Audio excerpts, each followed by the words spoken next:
সবচেয়ে বড় কথা যে 3 বছর ধরে যবে থেকে আমার ইডিসিবিআই হচ্ছে, যবে থেকে হিরণ এই অঞ্চলে আসছে, ঘাটাল ঢুকতে শুরু, তবে থেকে নাকি আমি গরুচোর নিয়ে বলছে।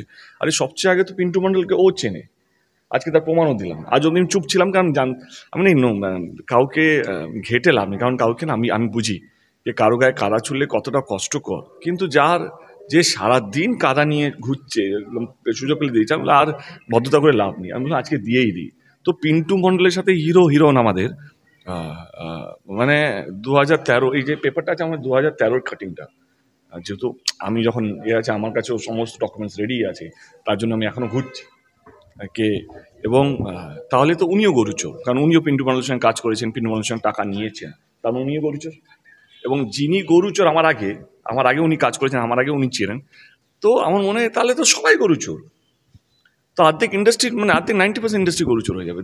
অনেক আর্টিস্ট কাজ করেছে পিন্টু মণ্ডলের সাথে, এবং তুমি কি করে বাছাই করবে কে ভদ্রলোক, কে অভদ্রলোক, কে কোথা থেকে টাকা নিয়ে এসছে?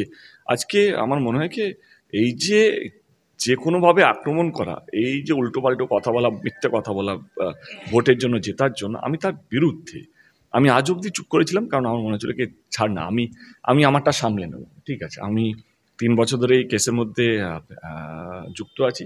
যখনই আমি কোনো কিছু করি তখনই আমাকে একটা লেটার পাঠিয়ে দেওয়া হয় তদন্ত এজেন্সি। আমি আজ অব্দি কোনোদিন ডেট চাইনি। এবারে তো বুঝতে পারলে কেন ডেট চাইনি, কারণ আজকে মোটামুটি শুভেন্দুদাই ক্লিয়ার করে দিল কি আমার এর সঙ্গে কোনো যুক্ত নেই, আমি এর সঙ্গে কোনো কেসের মধ্যে যুক্ত নেই। তো থ্যাংক ইউ শুভেন্দুদা এই জিনিসটা ক্লিয়ার করার জন্য, কারণ আজকে আমিও হালকা হলাম। আমিও আমার যারা ফ্যান, আমার ভোটার, আমার পরিবার, আমার শুভচিন্তক, আমার কাছের মানুষ, আমাকে যারা আইডল হিসেবে ভাবে, তাদের কাছে আমি এতদিন ধরে যে 3 বছর ধরে যে আটকিয়েছিলাম, যে কথা বলতে পারছিলাম না এই কেসটা নিয়ে, যেহেতু আমি শুনেছি তদন্ত যখন কোনো কেসের হয় তখন ওই কেসটা নিয়ে কিছু বলা উচিত না, তদন্তে কোথাও যেন হ্যাম্পার হবে।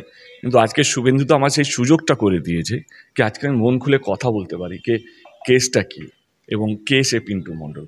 এবং পিন্টু মণ্ডলের সঙ্গে শুধু আমি একা না, আমার মনে হয় হিরণ তো আগে আছে আমাদের, এবং যত বড় সুপারস্টার আছে, নাম বলো না, আমি নাম নিতে চাইছিলাম, জিদ্দা হোক, যিশুদা হোক, শুভশ্রী হোক, পায়েল হোক, সবাই এক চিটিয়ে কাজ করেছে।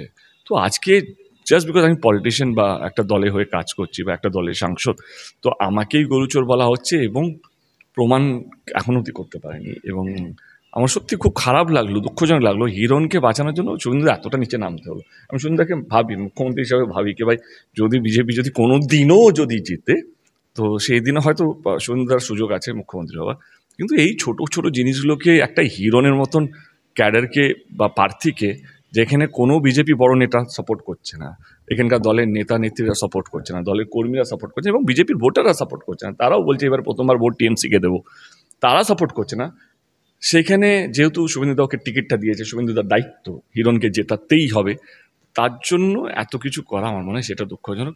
মানুষের উপরে ছেড়ে দিন, আর মাত্র একটা দিন বাকি, পরশু দিন ভোট, এবার মানুষকে বেছে নিতে দিন। এবং আজকে সত্যি আমি হাত জোর করে ধন্যবাদ জানাবো শুভেন্দু অধিকারীকে, কি আজকে আমি সত্যি মন খুলে কথা বলতে পারবো, কারণ 2.5 বছর ধরে যে নিজের মধ্যে যে চাপা ছিল কি আমি কি কেসে আছি, কেন আছি, কে সে পিন্টু মণ্ডল, কীভাবে আমাকে জড়ানো হলো, কেনই বা আমাকে জড়ানো হলো,